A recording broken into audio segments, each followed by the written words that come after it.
Sejam muito bem-vindos a um boletim Coppola de especulação e conjectura. A dúvida que me intriga é muito simples. O Lula é ou não é um ladrão? Eu gostaria muito de saber a sua opinião, portanto eu peço que você visite o canal Caio Coppola no YouTube e o meu Instagram, que é @boletimcoppola.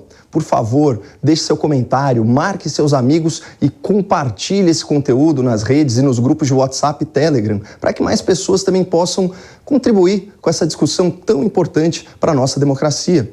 Afinal de contas, em algumas semanas, o Brasil vai às urnas eleger seu próximo presidente da República. E todos concordamos que a última coisa que esse país precisa é ter no comando da nação um líder corrupto. Então, vamos aos fatos. Apesar de já ter sido condenado e preso por corrupção e lavagem de dinheiro, até hoje Lula da Silva alega que é inocente, que nunca cometeu esses crimes. Muito convencido das suas próprias qualidades, o petista fez a seguinte afirmação em 2016. Tem uma coisa que eu me orgulho nesse país, e não bate a cabeça para ninguém, é que não tem nesse país uma viva alma mais honesta do que eu. Nem dentro da Polícia Federal, nem dentro do Ministério Público, nem dentro da Igreja Católica, nem dentro da Igreja Evangélica, nem dentro do sindicato, nem no meio de vocês. Pode ter igual, mas eu duvido. Mesmo se autodeclarando um símbolo da honestidade, um modelo de caráter, Lula foi julgado e condenado por 10 juízes, desembargadores e ministros em 3 instâncias diferentes da Justiça e passou 580 dias hospedado na Polícia Federal de Curitiba. Mas então, em 2019, para a surpresa e espanto de muita gente, o STF, cuja maioria dos integrantes foi indicada pelo PT, decidiu que criminosos poderiam aguardar o andamento dos seus processos em liberdade. Ato contínuo, Lula foi solto. Pouco tempo depois, esse mesmo STF anulou as ações penais contra Lula da Silva por questões processuais. E por ele ser um senhor de idade, com mais de 75 anos, alguns crimes investigados prescreveram. Ou seja, o Estado perdeu o seu direito de punir em razão da passagem do tempo. Mas a gente sabe que nada disso tem o poder de apagar o passado. Daí a pergunta que não quer calar. O Lula é ladrão? Claro que, se nós ouvirmos apenas a opinião de desafetos e de adversários, a resposta pode ser um pouco enviesada. Por isso, eu só vou trazer para vocês o relato de pessoas muito próximas ao Lula e de atuais aliados do petista. Começando pelo Ciro Gomes, um expoente da esquerda brasileira que já foi inclusive ministro de Lula. Segundo a orientação unânime do seu partido, Ciro declarou apoio a Lula no segundo turno. Mas vejam o que ele dizia na sua pré-campanha em julho. A estrutura judiciária brasileira é extremamente permeável a um bom advogado, com grana por trás, etc, etc, e daí, é o que deu. Agora o Lula apodrece onde ele bota a mão. O Lula destruiu o PCdoB. Mas ele é corrupto ou não é corrupto? Não, rapaz, se você me perguntar se ele é corrupto, eu acho que ele é corrupto. Eu sei que ele é corrupto. Eu apenas quero indicar que ele, para além de ser corrupto, é um grande corruptor. É só isso, uma coisa não contradiz a outra, não. Contraditório mesmo é declarar apoio a um encantador de serpentes que você diz saber que é corrupto e que vai apodrecer o Brasil. Mas enfim, outra ex-presidenciável que anunciou voto em Lula no segundo turno foi a senadora Simone Tebet. O Lula não tem a capacidade de fazer um meia-culpa, né, como grande orquestrador do até então maior escândalo da história da República, que foi o Petrolão. Não vamos aqui dourar a pílula. Nós estamos falando de um governo que primeiro usou o mensalão como mesada para comprar o Congresso Nacional, depois, numa reeleição para se manter no poder, um Petrolão dividindo com partidos políticos. É verdade essa culpa. Eu faço esse reconhecimento. O governo do PT não faz, até hoje nega que houve esse escândalo. Mas agora, Simone Tebet justifica seu apoio a Lula no segundo turno, dizendo que ele tem, aspas, compromisso com a democracia e com a Constituição. É uma mudança da água para a cachaça. Primeiro, ela acusa Lula de comandar um esquema bilionário de corrupção para se perpetuar no poder e denuncia que o PT subornou o Congresso para governar. Mas aí depois ela chama tudo isso de democracia e enaltece o respeito de Lula à lei e à Constituição. Eu estou completamente perdido aqui. Em qual Simone Tebet a gente deve acreditar? A Simone das 11h59 ou a Simone da meia-noite? Ou será que a gente deve mesmo acreditar no testemunho convicto da sua candidata a vice? A senadora Mara Gabrilli, candidata a vice-presidente na chapa com Simone Tebet, acusou Lula de ter pagado 12 milhões de reais para não ser apontado como mentor do assassinato do ex-prefeito de Santo André, Celso Daniel. Segundo a parlamentar, o petista foi chantageado pelo empresário Ronan Maria Pinto, do ramo de transporte público do ABC Paulista. Ronan Maria Pinto, se ele não fosse pago, ele ia entregar o Lula como mentor do assassinato do Celso Daniel. Esse é o teor da chantagem. E o Lula pagou. Como é que alguém que não tem nenhum envolvimento pagaria? Olha, na boa, esse assunto é muito pesado e eu não quero fugir do tema. A discussão aqui é se o Lula é ladrão, não se ele é mentor de um assassinato. Me perdoem a digressão e vamos voltar para a pauta, resgatando a opinião de um outro candidato a vice, o vice do Lula, Geraldo Alckmin, o tucano das penas recém-avermelhadas. Olha, eu acho que o Lula é o PT, né? O Lula é o retrato do PT.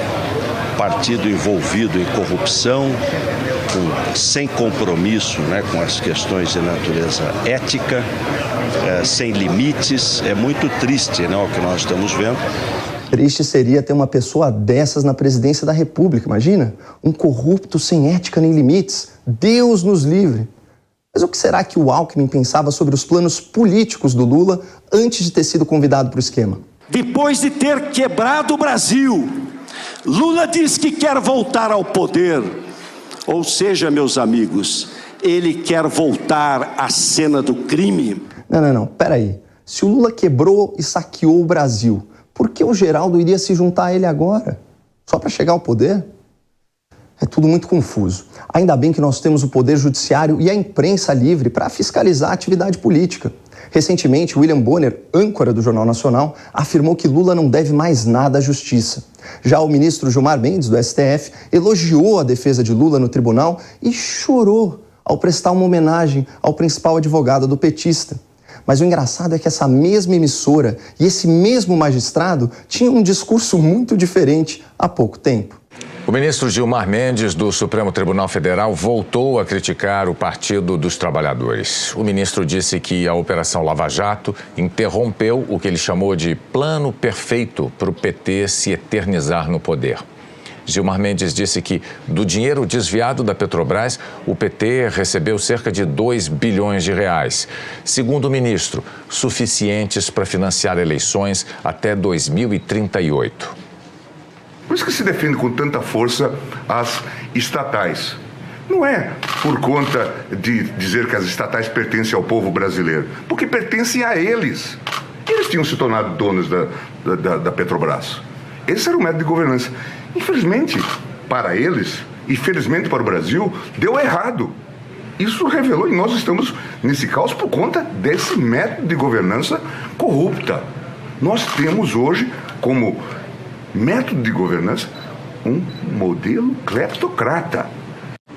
A palavra cleptocracia tem origem grega e quer dizer Estado governado por ladrões. Calma um pouquinho. Se o Brasil era governado por ladrões quando o Lula estava na presidência, isso não faz do próprio Lula um ladrão? Fica como questão aberta ao debate. Mas saindo um pouco dessas falas comprometedoras dos atuais aliados de Lula na política, na imprensa, nos tribunais, é impossível ignorar o conteúdo incriminador das delações premiadas, especialmente os depoimentos à polícia do ex-ministro petista Antônio Palocci, que era braço direito e amigo do Lula. O presidente Lula também começou só olhando campanha. Já no fim do seu primeiro mandato, muita coisa pessoal ele tinha pedido para ele, em termos de dinheiro que eu pessoalmente levei e entreguei para ele. No fim do seu segundo mandato, aí ele preparou sua aposentadoria. Recebeu 300 milhões da Odebrecht numa conta corrente de disponibilidade, recebeu seu sítio, que foi feito, combinado para seu uso, o apartamento. Segundo Palocci, que foi ministro da Fazenda no primeiro governo Lula e ministro da Casa Civil no primeiro governo Dilma, o PT atuava exatamente como descreveu o ministro Gilmar Mendes ao Jornal Nacional, loteando estatais e órgãos do governo com a finalidade de desviar verbas públicas. Segundo o ex-ministro petista, a corrupção era generalizada, mas havia exceções. Ele mesmo alertou Lula sobre os riscos de corromper o Banco Central. O presidente Lula que roubar ali era um perigo, porque desestabilizava a moeda brasileira, não apenas uma atividade setorial. Ele acabou concordando. Fora isso, todos os órgãos, o Correios, Os órgãos do setor elétrico, os bancos estatais, todos foram ocupados mais ou menos nesse modelo de distribuição de cargos para financiar os partidos políticos da base do governo. Um testemunho gravíssimo, especialmente se nós considerarmos que o ministro Palocci era quem comandava a economia brasileira no governo Lula. Mas ainda cabe o benefício da dúvida. Será que Palocci mentiu nos seus depoimentos? Será que toda a imprensa, sem exceção, enganou a sociedade brasileira sobre o mensalão e o petrolão? Será que a Polícia Federal inventou crimes que nunca existiram? Será que os acusados devolveram bilhões e bilhões de reais do seu próprio bolso? Será que a Justiça condenou Lula sem provas em 3 instâncias com 10 juízes diferentes? No dia 30 de outubro, milhões de pessoas votarão em Lula da Silva. Será que estarão votando na viva alma mais honesta do país, um homem inocente e injustiçado? Ou será que estarão levando um corrupto de volta à cena do crime?